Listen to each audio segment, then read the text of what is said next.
अच्छा, अब कुंडी साहब, ये राजा परमेश्वर साहब जो कि आपकी पार्टी से ही है, वो स्पीकर हैं, तो स्पीकर का ओहदा वैसे टेक्निकली तो किसी पार्टी से उससे वो बालातर होता है।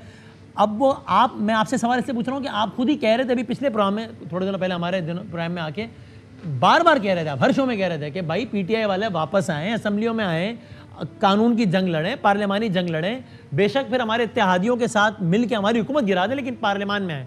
अब परवेज अशरफ साहब ने कहा भाई आए, मेरे सामने इस्तीफों की तस्दीक करें और घर जाएं। तो इसका मतलब अब आपकी तरफ से ये ऑफर नहीं है कि पीटीआई वापस, वो तो कह रहे हैं हमने आना ही नहीं, वो तो अलग बात है, लेकिन आपका स्टांस पूछ रहा हूँ कि अब आपकी तरफ से ये ऑफर नहीं है कि वापस आए, अब आप भी मंजूर कर रहे हैं इस्तीफे इनके? बिस्मिल्लाहिर्रहमानिर्रहीम। बदामी साहब देखें, मैं तो अभी भी अपने उस स्टांस पे जो है अभी भी कायम हूँ। अच्छा। लेकिन अगर ये कहते हैं कि हमने इस्तीफे दे दिए हैं, और आपने भी डिप्टी स्पीकर साहब की जो मुझे बात आवाज नहीं है, उन्होंने क्या कहा, कुछ टाइम तो मैंने भी मासूमाना सा पार्लियामेंट में आप स्पीकरशिप भी को डिप्टी गुजारा स्पीकर है। रहे हैं, हाँ। जी, उन्होंने जी, ये ठीक है। कहा कि भाई वो इस्तीफे मैंने मंजूर किए हैं, इस्तीफे हो गए हैं, उसको हम बोले, लात मार के आ गए, हम साबिक हो गए, हम नहीं है कौमी अगर असेंबली के कुछ मेंबर। ये आइन और कानून और कोड ऑफ कंडक्ट पढ़ लेते तो भी पता चल जाता कि स्पीकर के सामने हर मेंबर ने इंडिविजुअली पेश होना है, और उस पे स्पीकर ने 2-3 सवाल करने के, आपने लिखा है, आपकी हैंडराइटिंग है, आपके ऊपर कोई प्रेशर तो नहीं है, ये आपने इस्तीफा दिया है, वो बोलेंगे जी, तो उसके बाद वो चले जाएंगे, इस्तीफा मंजूर हो जाएगा। या फिर फ्लोर ऑफ द हाउस, जिस तरह शाह महमूद कुरैशी ने या स्पीकर ने या कदू का शायद और मेंबर ने अपना माइक खोल के कहा है कि हम रिजाइन करके जा रहे हैं, तो वो एक्सेप्ट है। ये आप नहीं कर सकते अपने बिहाफ पे कि आप कहें कि मैं कहूँ कि मेरे बिहाफ पे बदामी साहब जा रहे हैं और वो आपको बताएंगे। तो एक प्रोसेस है, लेकिन फैसल भाई, हम सबको मालूम है ना कि जब 2014 का धरना था पीटीआई का, और तब भी उन्होंने इस्तीफे दिए थे, कौमी असेंबली के स्पीकर अयाज सादिक थे, एक स्ट्रेटेजी के तहत उस प्रोसेस को बहुत डिले किया था और बिल आखिर पीटीआई वापस आ गई थी। अभी आप इस प्रोसेस को डिले नहीं कर रहे, बस आप बुला रहे हो, मंजूर कर रहे हैं, तारीख आ गई 5-6 जून की। नहीं, वो हम समझते हैं उस वक्त भी हुकूमत के, देखें 40 दिन अगर आप विदाउट अप्रूवल के, अपनी छुट्टी के, अगर एक मेंबर गैर हाजिर होता है, तो उसका जब वो मोशन पुट होता है तो उसको आप डिस्क्वालीफाई कर सकते हैं। अभी अगर ये कहते हैं कि हमने नहीं बैठना, कुछ नहीं करना, तो हम चाहते हैं कि उस इलाके का, उस हल्के का जो हक नुमाइंदगी है, वो फिर कम से कम जो उनके साथ ज्यादती हो रही है, उन हल्के के लोगों के साथ ज्यादती हो रही है। तो आप ये 100 से ज्यादा कौमी असेंबली के हल्कों पे जिमनी इलेक्शन करा देंगे, इतना बड़ा इलेक्शन करा देंगे? क्या हो जाएगा फिर? 100 इलेक्शन क्या है? अभी उन्होंने कहा कि 20 हो रहा है, तो उसमें तो कोई दो राय नहीं है। अच्छा, लेकिन दूसरी बात यह है, देखें, मेरे ख्याल में प्रोसेस शुरू हो रहा है। अगर वापस आना चाहते हैं, बिल्कुल हम इनको वेलकम करते हैं, जिम्मेवाराना पोजीशन का रोल प्ले करें। अगर नहीं आना चाहते, फरूख साहब, आप लोग क्या करेंगे वापस? मैंने एक और बात करनी है, एक और बात, एक बहुत इंपॉर्टेंट बात जी कहिए। देखें, मैं आज आपने भी जो बात की है खैबर पख्तूनख्वा के वज़ीर आला की, एक बहुत अलार्मिंग बात है। मैं आपके तवज्जुह से आज चीफ जस्टिस ऑफ पाकिस्तान से, chief justice of high court के पेशावर से ये अपील कर रहा हूँ आपकी तरफ से कि उसके ऊपर एक्शन ले। एक वजीर आला लॉयर्स के सामने खड़े होकर कहता है कि मैं जाकर वफाक से अपनी फोर्स लड़ूंगा। आप लड़ना चाहते हैं? फिर दूसरी चीज, आज जिस तरीके से ट्वीट की गई है पीटीआई की तरफ से और सूरी साहब की तरफ से, और इसका शाह महमूद कुरैशी की तरफ से जो स्टेटमेंट आई है, पाकिस्तान को मकबूज़े कश्मीर से जो तशबीह दी गई है, मैं समझता हूँ जैसे इन्होंने पहले कश्मीर को उसको नुकसान दिया था, आज तो फिर कश्मीर को उसको नुकसान दे रहे हैं। आप अपनी इक़्तिदार के लिए, अपनी लालच के लिए इतना तो न जाएं कि आप ये करें कि हम फोर्स लड़ाएंगे या हम कश्मीर से तशबीह दे रहे हैं। आप कश्मीर को उसको नुकसान न दें, पहले बहुत आपने नुकसान दे दिया। मैं आता हूँ सीएम केपी के वाले सवाल की तरफ फरूख साहब से। वैसे मेरी भी इस पर ज़ाती राय है कि हम ये जब हम कश्मीर या फ़लस्तीन से बहुत सारे लोग कंपेयर करते हैं, ये तो मैंने 1 करोड़ मरतबा मैंने कहा, और मैं 1 करोड़ मरतबा और कहना चाहूँगा कि जो कुछ किया है फेडरल गवर्नमेंट ने वो काबिल मजम्मत भी छोटा लफ्ज़ है उसके लिए मेरी राय में। लेकिन उसके जब हम कश्मीर, वो कहते हैं कश्मीर है, ये वो है, तो फिर हम यानी हम कश्मीर के, खैर मैं कश्मीर के लोगों को तो पता नहीं, वाकई वो लोग कहते हैं करबला, मतलब कोई, मैं तो कह रहा हूँ कश्मीर से भी कंपेयर नहीं करना चाहिए, वो तो एक करबला तो दूसरा ही मामला है, मजहबी हवालों को तो इतना बेदरे इस्तेमाल नहीं करना चाहिए। लेकिन जब अभी कर रहे होते हैं तो मेरा ख्याल हम कश्मीर इशू की भी इंटेंसिटी को कम कर रहे होते हैं, क्योंकि बहुत ज़्यादती हुई है, जुल्म हुआ है, शर्मनाक है जो कुछ हुआ है। लेकिन हम बहरहाल को कश्मीर से कैसे, वो इसकी बहुत सारी और इंटरप्रिटेशन हो जाती हैं, मेरी अपनी राय है, लेकिन इस पर आप, लेकिन फ़ारूक साहब सर पहले तो मैं बताया ना कि ये पीटीआई ने इस पर हिकमत अमली बना ली है, आपके अरकान जाएंगे एक एक करके असेंबली के पास, स्पीकर के पास, और उनको कंफर्म करेंगे इन पर्सन कि जी सर हमने इस्तीफा दिया है।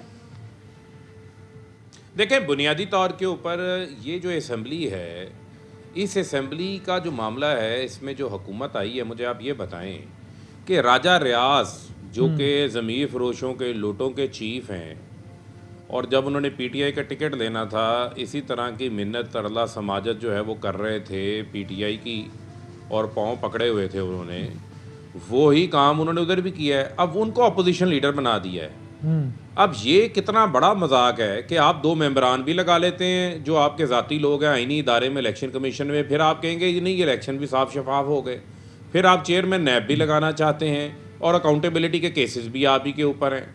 फिर कल को केयर टेकर गवर्नमेंट का भी मामला आएगा। तो बुनियादी तौर के ऊपर हम इनको ये कहते हैं इसलिए ना कि आपने आप छोड़ अगर दिया है, आप आए और अपोजिशन लीडर का ओहदा संभाले ना, ताकि मुकमुका ना कर सकें। नहीं सुन लेना, नहीं देखें, बुनियादी हमारे ईवान छोड़ने से राजा रियाज जो है वो क्या उसने बयान दिया इलेक्शन, आज आप ईवान में वापस आ जाएंगे तो राजा रियाज अपोजिशन लीडर नहीं रहेगा। सुन ले मैं जरा बात करना चाहता हूँ ना, मुझे मुकम्मल करना है। जी सर, आपसे जो राजा रियाज का बयान, उनकी टीम का बयान इलेक्शन कमीशन में कि हम पीटीआई में हैं आज भी, लेकिन पीटीआई के लीडर ने उनको पार्लिमानी लीडर या अपोजिशन लीडर के तौर पे नामजद नहीं किया, लिहाजा वो खुद क्लेम नहीं कर सकते।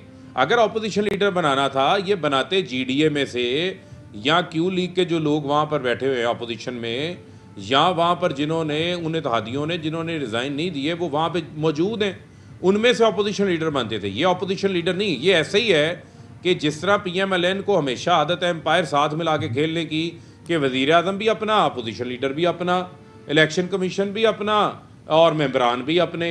इसी तरीके से मुलजिम भी खुद, चोरी भी खुद की है और प्रोसिक्यूटर भी अपना खड़ा कर दें, तफ्तीशी भी अपना खड़ा कर दें।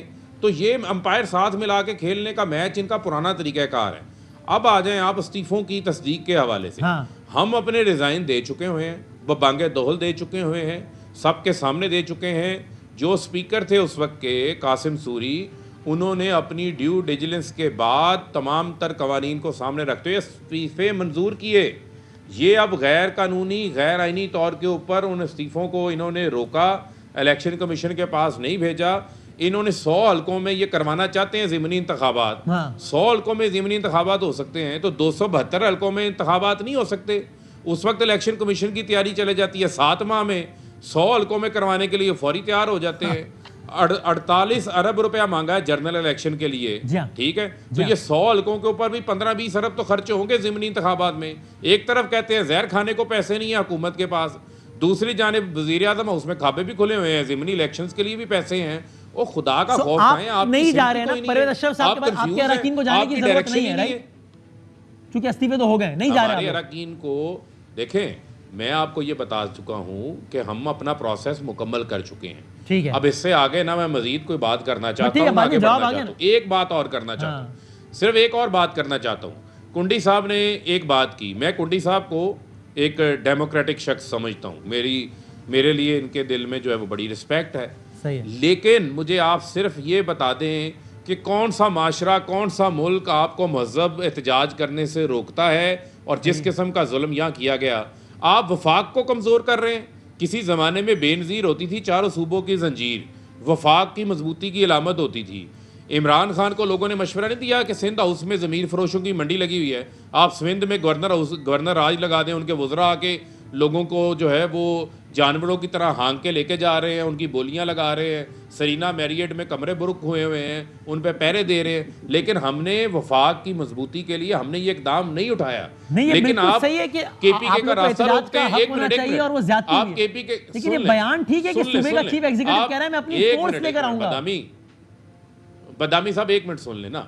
आप खैबर पख्तूनख्वा का रास्ता मुनक़ता कर देते हैं, आप उनके वज़ीर आला के ऊपर, एक सूबे के वज़ीर आला के ऊपर FIR दर्ज कर देते हैं, जिसने एक पत्थर नहीं चलाया, जिसके हाथ में कोई लाठी नहीं है, जो पुरअमन एहतजाज में शामिल हो रहा है। आप CM GB के ऊपर FIR दर्ज कर देते हैं, आप AJK के प्राइम मिनिस्टर के ऊपर FIR दर्ज कर देते हैं। जो वहाँ क्या पैगाम दुनिया के अंदर गया कि आज़ाद कश्मीर के लोगों को पाकिस्तान में आने की इजाज़त नहीं है, क्या वो पाकिस्तान में नहीं आ सकते? क्या वादी की सीटें यहाँ पे नहीं है? क्या वो आज़ाद कश्मीर के लोगों को वोटिंग राइट है? गलत हुआ, बिल्कुल गलत है। इस वजह से मैं कह रहा हूँ कि ये इक़्तिदार के नशे में, सुन लें, ये इक़्तिदार के नशे में अंधे हो गए हैं। मैं कुंडी साहब जैसे लोगों को कह रहा हूँ, इनको होश दिलवाएं।